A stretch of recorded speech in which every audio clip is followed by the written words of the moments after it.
Do you suffer from migraines? Has your quest to find long-lasting relief come up short, forcing you to rely on just trying to find rescue remedies? If so, you're in the right place. In this video, I am going to break down the three most common low-hanging fruit causes of migraines.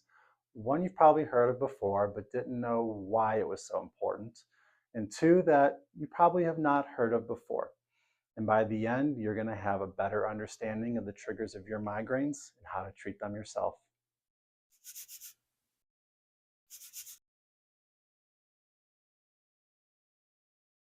When a migraine sufferer comes into my office for the first time, we always start with the low-hanging fruit, which is looking for tight suboccipital muscles. So a little anatomy lesson. Your suboccipital muscles, or suboccipital triangle as some anatomists know it, is a group of muscles that sits at the base of your skull, attaching your occiput to your first and second vertebra, as well as your first vertebra to your second vertebra. And these are very special muscles. While they look like normal skeletal muscles, the ones that move a joint, they don't. They're instead jam-packed full of proprioceptive fibers, proprioception being your body's awareness in space. So how you're able to do things like touch your finger to your nose when your eyes are closed. Because it's really important to know the orientation of your head at all times. In fact, you cannot move your eyes without firing these muscles, which doesn't make any anatomical sense other than both things are involved in orienting your head. So why do we care about these muscles? Well, they attach to your meninges, which is the covering over your brain. Think of when you crack an egg, there's that membrane on the inside of the shell. The same thing exists in your body. It's like a balloon encasing your brain and spinal cord so that cerebral spinal fluid can't leak out. Well, your meninges are jam-packed full of pain receptors. So when these muscles get tight, typically through poor postures like staring down our phone all day or computer posture, they get tight, they pull on your meninges, and that can be the trigger of your headache or migraine. So how do we treat it? Chiropractic care, best first place to start, but that only goes so far. We need to do at-home treatments as well. And for that, we have this tool. It's called the Da Vinci tool, or in my office, it is simply known as the triangle. There are different variations of it, but the actual Da Vinci tool I found is the best. There's 3 different sides, so it's just whatever your preference is, and you're gonna lay on it. Set it right there on those muscles, right there, and just let your head and neck rest. I find that doing this for a minute or two, morning and night, greatly reduces the amount of flares that my patients have. But I also know that migraine sufferers are looking for rescue remedies as well. So if you ever feel like a headache or migraine is coming on, grab your triangle. It's small enough to take with you everywhere. Lay on it for a minute or two. The reason treating migraines is so complicated is because even though your pain feels physical, there are still biochemical contributors to your migraine.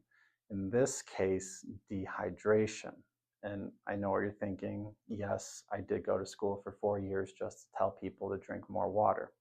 But the reason why is because of your meninges, that coating over your brain that encapsulates your brain and spinal cord to keep all of your cerebral spinal fluid within. Your meninges are jam-packed full of pain receptors. So when you experience dehydration, it can set those pain receptors off, therefore triggering a migraine. So being regularly hydrated is super important if you do suffer from migraines. Now, there's different formulas out there about how much water you should be drinking based on your age and activity level and other dehydrating factors in your life. That's all kind of complicated. I find that patients don't really adhere to that. A good rule of thumb, though, is to shoot for between 3/4 and 1 gallon of water per day. Now, just because you are regularly getting enough water in doesn't mean that you are hydrating. In that case, we look to electrolytes. Electrolytes are what actually push the water into your cells, into your meninges, so that it can be used.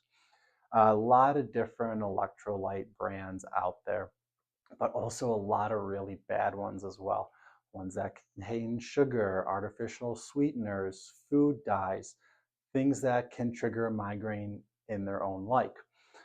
So for that reason, I love this one. It's called Trace Mineral Drops by Concentrace. No sugar, no flavors, no added anything. It is just concentrated Utah seawater, which is how humans used to get their electrolytes to begin with before we started ultra purifying water at water treatment centers.